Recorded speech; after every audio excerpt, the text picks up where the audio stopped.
Hello and welcome to Blooming Curious, the podcast that's all about nurturing that natural curiosity in our early years kids and students.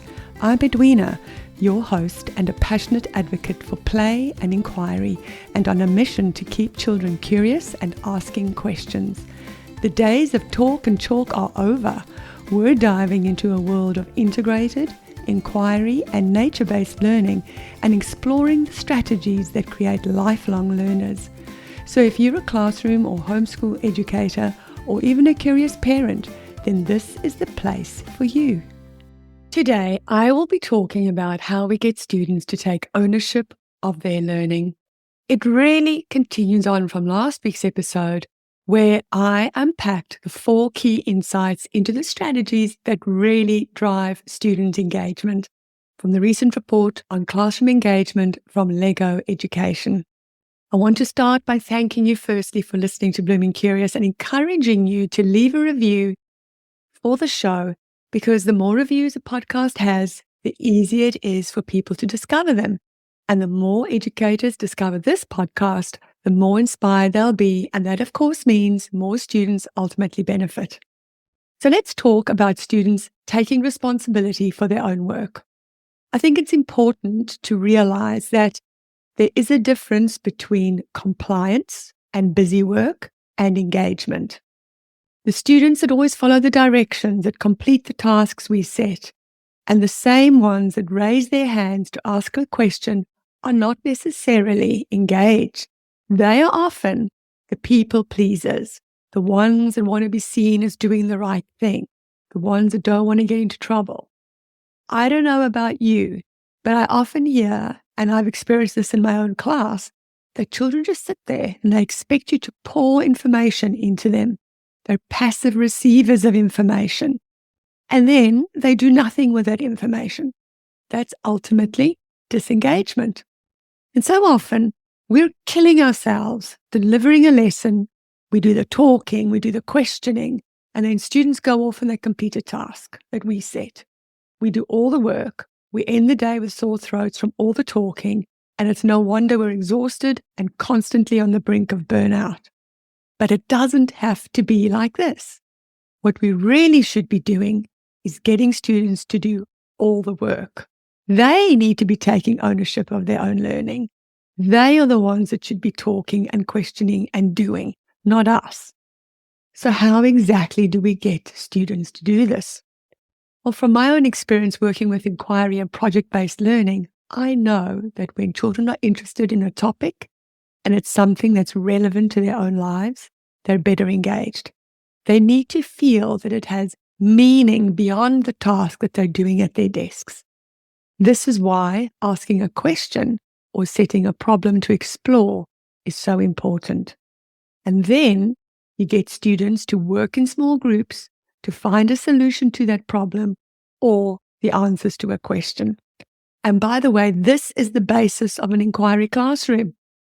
But we don't just set a question and then tell kids to go off and look for the answer in small groups.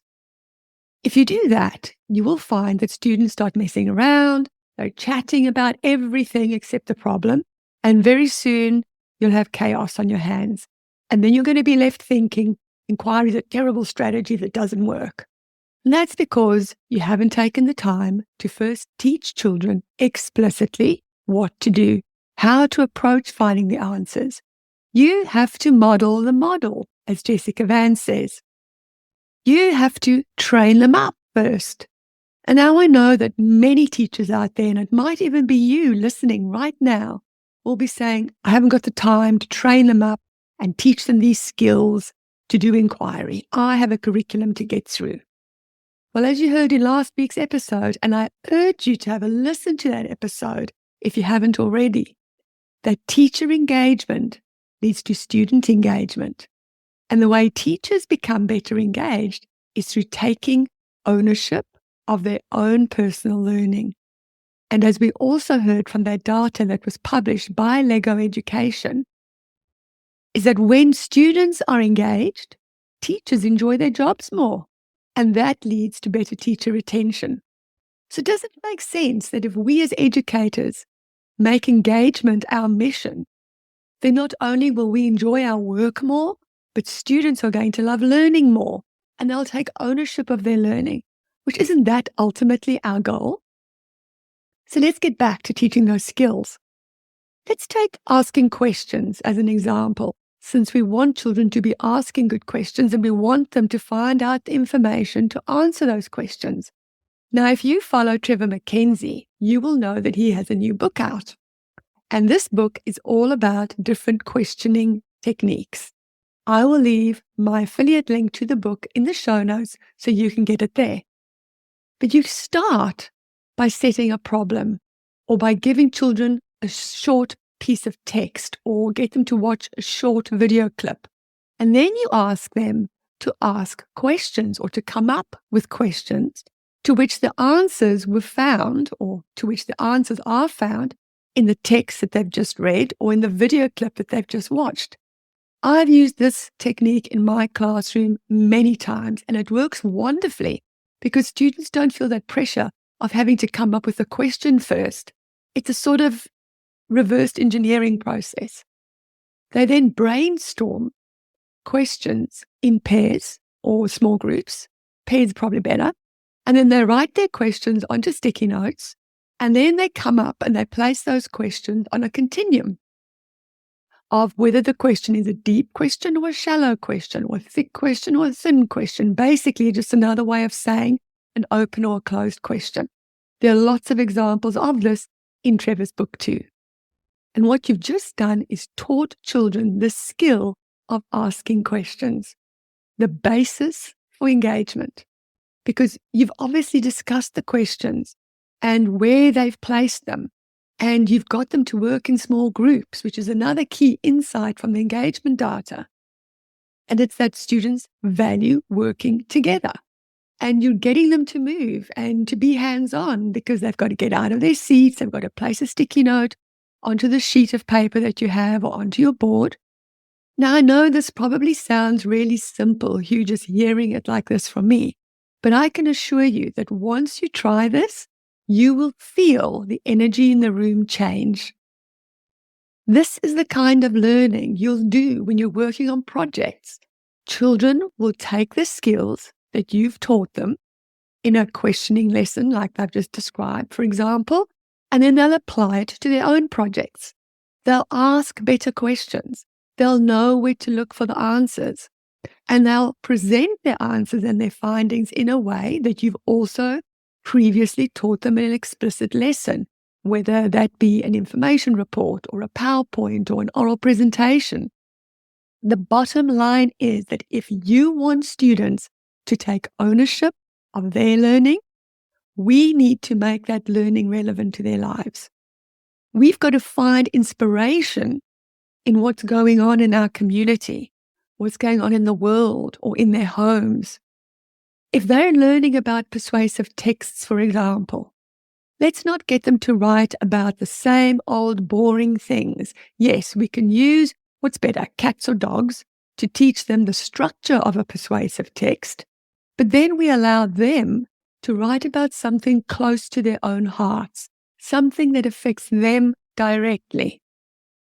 I remember a few years ago in my Year 2 class, I had a family that were building their own home.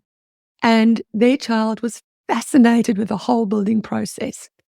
He didn't love reading or writing, but when I allowed him to integrate this house building project into his own work, into his own writing, into his own planning, he lit up. He made a model diorama. He wrote about the process. We read about house building, and we even included it in our mathematics lessons, working out the perimeter, which we then took further and walked out the perimeter of our school playground. And this was something that children could relate to. It was something they saw around them all the time with all these houses being built. To take ownership of their learning, children need to be engaged. We simply cannot, as teachers, carry on with this thing where we think that we're just going to pour information into children and then they're going to be engaged and actually apply this information to real life settings, to transfer this learning. Just not going to happen. I haven't seen it happen, and I'm sure you haven't either. We have to get children to take ownership of their learning. We cannot do the learning for them. We are just the facilitators that lead them on this path. So to get them to take ownership of their learning, they need to be engaged. So let's recap how we get students engaged and taking ownership for their own learning. Number 1 is we make this learning relevant to their own lives. Number 2 is we get them to do the talking, the questioning, and the working, not us. Number 3, we get them to work in small groups. Number 4, we get them out of their seats.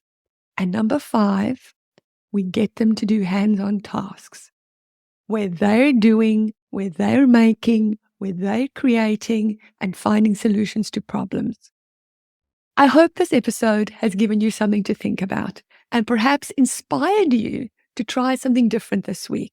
I would love to hear your thoughts on this, so please send me a DM on Instagram or Facebook. Just look for Blooming Curious and share your thoughts with me there. And if you would like more actionable strategies to nurture curiosity and a love for learning, then sign up to Get Curious, my weekly newsletter for curious, forward-thinking educators just like you. I'll leave a link in the show notes, so just go there and click and sign up. Once again, thanks for listening, and please leave a review if this content has resonated with you so that educators can find this podcast. And until next week, remember, curiosity isn't just a trait, it's a superpower. And that's why you absolutely must stay blooming curious.